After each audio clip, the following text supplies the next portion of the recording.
Gary Barlow and Robbie Williams were riding high when Take That took over the charts. The five-piece from Manchester amassed millions of fans with their debut track Do What You Like in 1919, but behind the scenes a bitter feud was brewing. Gary, 52, was the band's lead singer, but Robbie, 49, had big ambitions, and he wasn't going to let anyone get in his way. The Angels star says he was forced to quit Take That in 1995, leaving fans, and Mark Owen, heartbroken. But there was no love lost between Robbie and Gary, whose broken relationship had serious consequences. Robbie brands Gary a clueless WR after he quit Take That, leaving bandmate Mark Owen in tears. Robbie laid into Gary and his musical vision. Age 21, he branded the singer a clueless WR and said the group had all the creativity of mentally unstable morons. I hated our music and in the end I also hated myself, he raged. The band reportedly asked Robbie to leave after he went AWOL from their rehearsals, choosing instead to party up a storm with Liam Gallagher. After leaving Take That, Robbie admitted, "I was a pathetic, pitiful creature. The first thing I would do in the morning would be to empty the bottle of wine that I had fallen asleep over 2 hours earlier. I'd have taken a line of coke because I couldn't get up without it."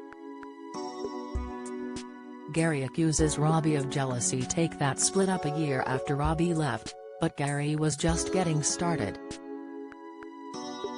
After launching his solo career and earning a reported £6.5 million fortune from his songwriting royalties, he accused his former bandmate of being jealous of his success.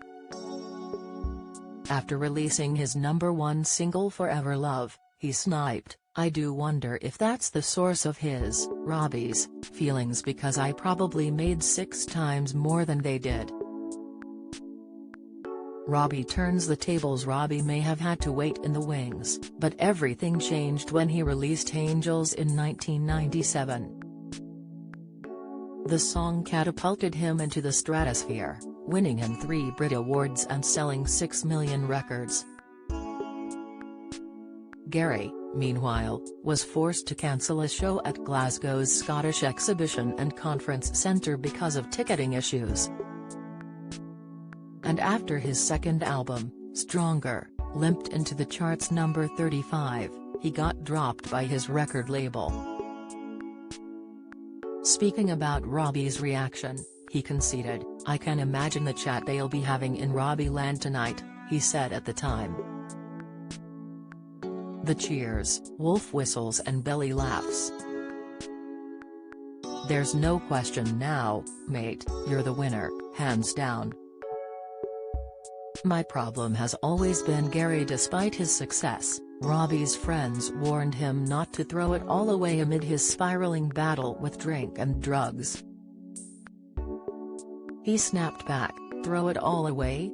And see that fat Barlow dance on my grave? No way." Robbie continued to slam Gary and Take That whenever he could, admitting, "My problem has always been with Gary. It was always with Gary. I wanted to crush him.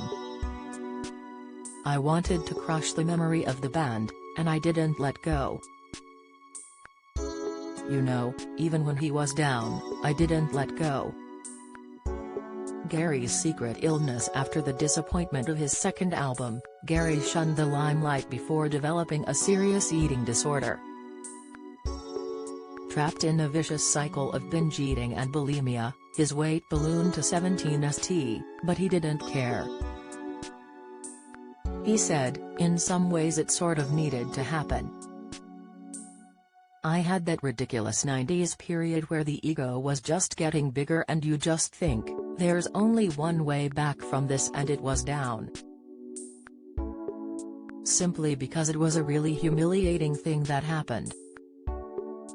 I'd been in this band, it all ends, you get dropped, One of your band members goes on to be stratospheric, you're just a loser.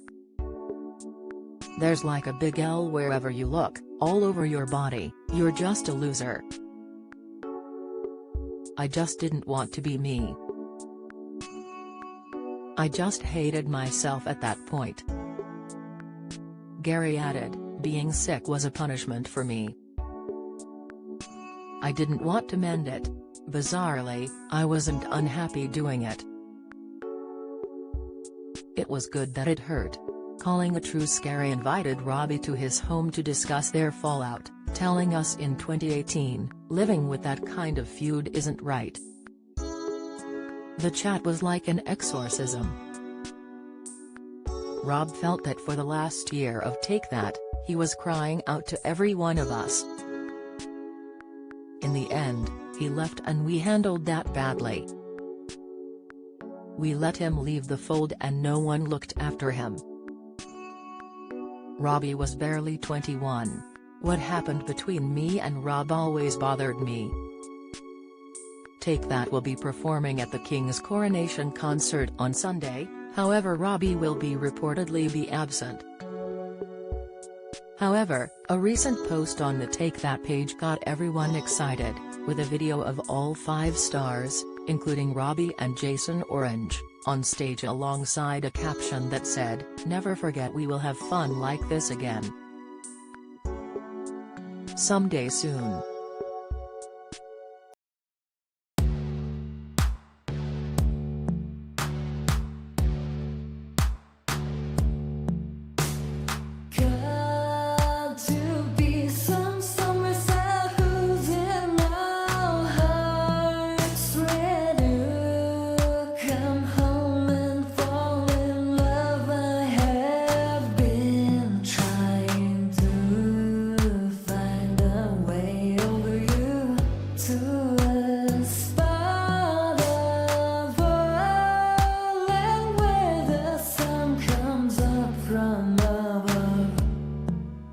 Now take